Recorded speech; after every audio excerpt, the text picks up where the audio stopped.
August in the northernmost part of the Netherlands, and the summer seems to be well and truly over. Winds and clouds have built up around the sandy coastline of the Waddenzee. This branch of the North Sea, which separates the Wadden Islands from the mainland by a few kilometres, borders the largest natural park in the Netherlands. The Compagnie Générale de Géophysique specialises in seismic surveys in inaccessible areas and faced a new challenge here to carry out a 3D survey over 200 square kilometres, which are left completely exposed at low tide. In fact, work in this zone is only possible during the 3 hours per day when the tide is highest, and in some places the water depth is less than a metre, even during very high tides. The Waddenzee is protected. It has rare species of birds that come through in the winter to feed. There are seals in the Waddenzee. There's a man with a boat out there, part of the NBLF, and he'll be watching us all the time to make sure that there is no speeding, that when we refuel our vessels, that we put a pontoon round it, because just in case there's small spillage of oil, it doesn't go into the Waddenzee and it's collected. So it's very important that we observe these rules all the time. To overcome the difficulties presented by this site, shallow seabed, tides, weather, and to respect severe environmental constraints and follow strictly a host of navigation and safety regulations, CGG's technical staff had to design new methods and equipment to carry out this survey. This is why all CGG staff had to be specially trained to meet two requirements: total respect for the environment and advanced safety practice in the field. To get the best daily production, the operation planners divided the zone into windows or patches, each having a surface area of 1.44 square kilometres in 16-fold CDP coverage. Each patch consists of a grid of 4 perpendicular lines of bay cables, spaced 300 metres apart, and 4 firing lines, set the same distance apart. One patch represents a single day's production.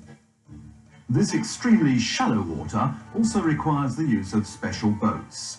The company therefore designed and built in less than 14 weeks boats propelled by hydrojets, driven by powerful computer-controlled engines with built-in anti-pollution control.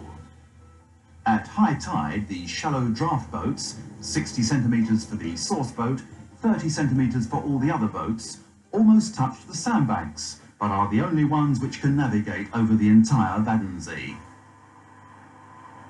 The Silentist boats are the first to arrive on the operating area, and they check the position of the buoys anchored the previous day. They then begin layout of the next patch.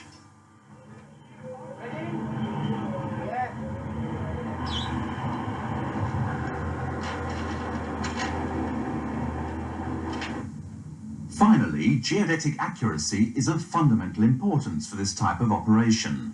The navigation system installed on all the boats is Tidal, which is used to perform operations with accuracy of up to 1 metre.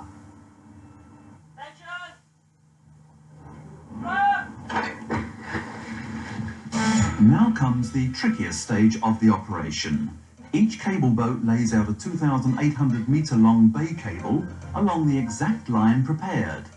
This type of boat weighs almost 6 tonnes for a draft of 30 centimetres. A rigid inflatable helps each cable boat to secure the cables to the line of anchored buoys, particularly in channels where stronger currents could cause them to drift. The Kevlar core of the bay cables can withstand traction of 2 tonnes. Hydrophones which pick up these seismic signals are fixed onto the cable.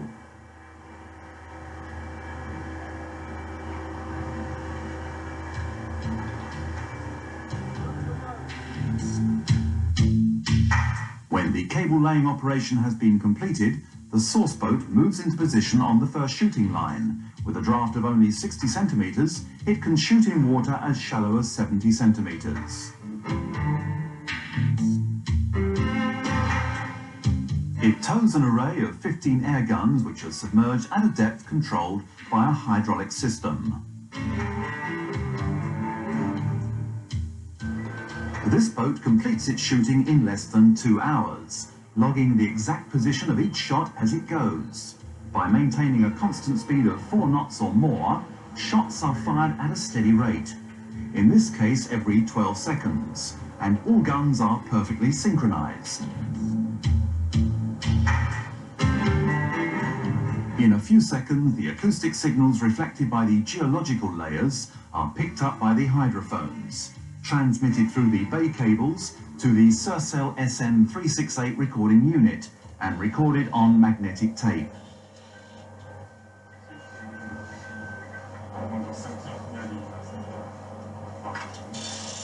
When the complete patch has been recorded, the entire 11-kilometre bay cable spread must be picked up before the tide reduces water depth to less than 40 centimetres.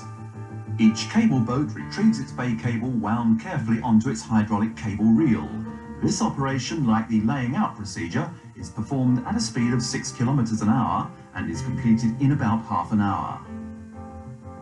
The other boats in the flotilla pick up the rest of the equipment, such as anchors, buoys and heavyweights. Not one single item of the spread must be left on site.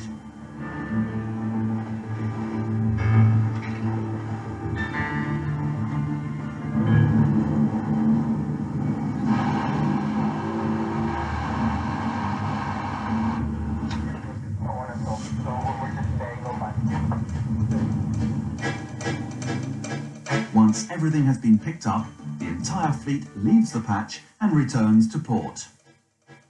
Altogether, work on the patch lasts no more than 3 hours, a constraint imposed by the short high tide window.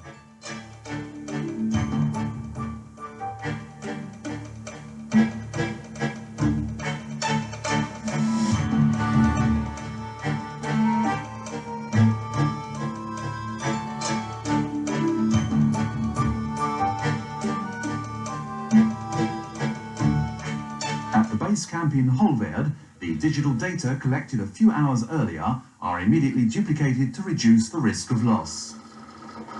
The positioning data and the real coverage maps are used to modify the progressive plan of operations. The long-term working schedule, using data from bathymetric records and tide tables, is revised daily depending on the day's tidal and weather conditions and the overall progress of the survey. This single day's work, which involves collecting thousands of data items, is just one link in a long chain of survey work. By processing and interpreting the seismic data acquired, it will be possible to evaluate the shape and nature of the subsurface and thereby guide future exploratory drilling.